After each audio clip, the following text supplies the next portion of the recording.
Hey everyone, how you hope कि आप अच्छे होंगे। और आज की वीडियो में हम बात करेंगे कि अगर इंजीनियरिंग में आपकी परसेंटेज इतनी है तो आपको जॉब लेने में दिक्कत होगी। अब आप लोगों को आ रहा होगा कि सर बार बार आप बोलते हो कि परसेंटेज की कोई वैल्यू नहीं है, परसेंटेज की कोई वैल्यू नहीं है, एक वीडियो कहाँ से ला दिए कि अगर आपकी इंजीनियरिंग में इतना परसेंट नंबर नहीं है तो आपको जॉब नहीं मिलेगा। देखो, परसेंटेज ना, मैं कभी परसेंटेज के फेवर में नहीं रहता हूँ कि आपकी इतनी परसेंट नंबर हो तभी जाकर के आप कुछ कर पाओगे।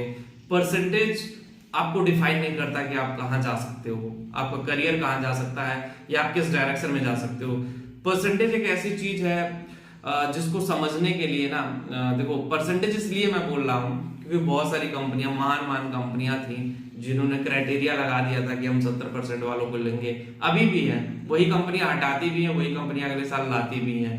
कि जनपैक्ट एक कंपनी है, आप लोगों ने नाम सुना होगा, मल्टीनेशनल कंपनी है जनपैक्ट। कई बार रेस्ट्रिक्शन लगाई, जब हम लोग थे 75% का रेस्ट्रिक्शन लगाई थी। मैं अपने कॉलेज से सिर्फ मैं और एक सीएस का बंदा, तीन लोग और एक और था, तीन लोग हम बस इंटरव्यू देने जनपैक्ट में गए थे, बाकी कोई एलिजिबल ही नहीं था। तो ऐसा कह सकते हैं, जब आप पढ़ रहे हो तो ऑब्वियसली नंबर तो लाना ही पड़ेगा। देखो, पढ़ाई कर रहे हो तो वहां पे आपको प्रूफ तो करना पड़ेगा कि हम पढ़ रहे हैं, चीजें हमारे लिए हैं। तो जब पढ़ रहे हो तो अच्छे से पढ़ लो, एटलीस्ट 65 टू 75 करो, 65 टू 70 के बीच में आप रख लो नंबर, नॉट बैड। देखो, बहुत सारी कंपनियां जो है वो 60 प्लस ही मांगती हैं कि आप एलिजिबल हो, 60% से ज्यादा नंबर होना चाहिए। और नहीं होगा तो क्वेरी भी करते हैं, लेकिन अगर आपके अंदर हुनर है, टैलेंट है, देखो वो चीज सब में नहीं होता है। मैं बता दूं, ये भी क्लियर कर दूं, आपके अंदर हुनर और टैलेंट वाली जो बात हो रही है, जो कॉलेज में नहीं पढ़ता है वो लाइफ में बहुत दो चार लड़के ही ऐसे निकल पाते हैं जो बिना अच्छा नंबर रहते हुए भी बहुत अच्छा कर जाते हैं लाइफ में, बहुत अच्छा, मतलब लाइफ में आगे बढ़ते हैं, बहुत अच्छा काम करते हैं। लेकिन वो चीज समझनी पड़ेगी, जब तक आप और हम समझेंगे नहीं उस चीज को। तो इसीलिए इंजीनियरिंग में पढ़ना, इंजीनियरिंग में एक अफवाह बहुत ज्यादा है कि 3 इडियट्स देखा लोगों ने और बना दिया भैया काबिल बनो काबिल, कामयाबी आपके पीछे झक मरा के आएगी। और उसी आमिर खान ने दूसरे मूव में डायलॉग ही बदल दिया कि भैया अगर क्या बोलते हैं, कामयाब होने के लिए आपको पढ़ना पड़ेगा, कामयाब होने के लिए आपको ये करना पड़ेगा। तो बहुत सारी चीजें बदलाव भी हुई, तो उससे डरिए मत, ठीक है। आप जब पढ़ रहे हो तो ट्राई ये करो कि एटलीस्ट इतना परसेंट नंबर लेकर के आए।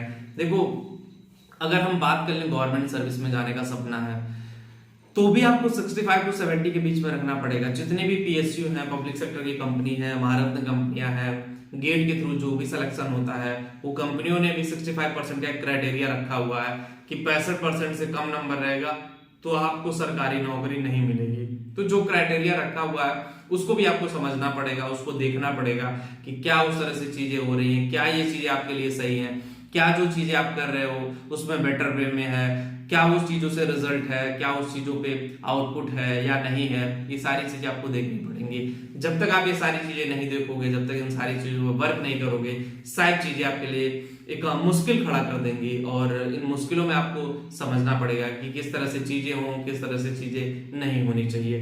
देखो, बहुत सारी चीजें लाइफ में होती हैं, प्लस है, माइनस है, बहुत सारी चीजें लाइफ में होती हैं, लेकिन आप अपने नंबर पे जरूर ध्यान दो, नंबर। और उसके अलावा ये नहीं कि पूरा नंबर पे, मैं ये नहीं कह रहा हूँ आप 80% नंबर लाओ, 90% नंबर लाओ, मैं बस ये कह रहा हूँ 65 टू 70% आप नंबर लाइए। बाकी अपनी जो प्रोफेशनल स्किल है, जैसे कोडिंग है या फिर अपना जो प्रोजेक्ट का नॉलेज है, वो सारी चीजें रेडी रखिए, क्योंकि वो सारी चीजें आपके लिए बहुत इंपॉर्टेंट प्ले करती हैं।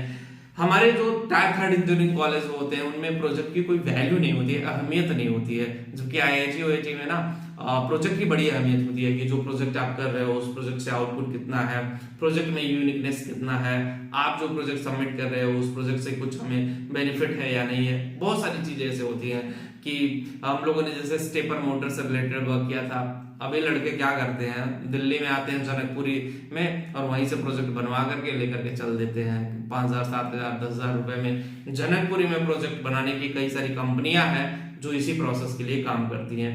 तो मैं आपको बस यही बताना चाहता था कि आप इन प्रोसेस और इन गेम में मत फंसिए। जितना परसेंटेज जरूर, अगर उतना ला देते हैं, 65 से 70%, तो it's okay from my side. और आपको किसी कंपनी में इंटरव्यू से मना नहीं किया जाएगा, चाहे वो प्राइवेट हो चाहे वो गवर्नमेंट हो। लेकिन हाँ, बिलो 60% है तो आपके लिए प्राइवेट में भी थोड़ा ज्यादा इशू नहीं है, लेकिन गवर्नमेंट सेक्टर में तो आपके लिए दरवाजे कहीं ना कहीं क्लोज ही हो जाते हैं, फिर आप ट्राई ही मत करो। अब मुझे लगता भी नहीं है कि जो 60% से कम लाता होगा वो सोचता होगा कि हम गवर्नमेंट जॉब में जाएं, क्योंकि उसको खुद ही शर्म आती होगी कि हम उसके लिए एलिजिबल ही नहीं है, हम क्या जाएंगे गवर्नमेंट जॉब में, तो उसका माइंड वैसे ही खराब रहता होगा। तो ये चीजें मैं आपको इसलिए बता रहा हूँ कि आप चीजें समझ सको और फिर उस पर वर्क कर सको। जब उस पर वर्क करोगे आप तभी जाकर के बेटर आउटपुट आएगा, अगर नहीं वर्क करेंगे आप तो उस पर बेटर आउटपुट नहीं आएगा। तो बस वीडियो में इतना ही होगा। इस वीडियो को पसंद आए होगी, जो लोग टेलीग्राम पे हो करेक्ट चैनल टेलीग्राम पे भी है, डिस्क्रिप्शन में लिंक दे रहा हूँ, कमेंट में पिन कर दे रहा हूँ, टेलीग्राम पे भी जाके ज्वाइन जरूर करें। Thank you.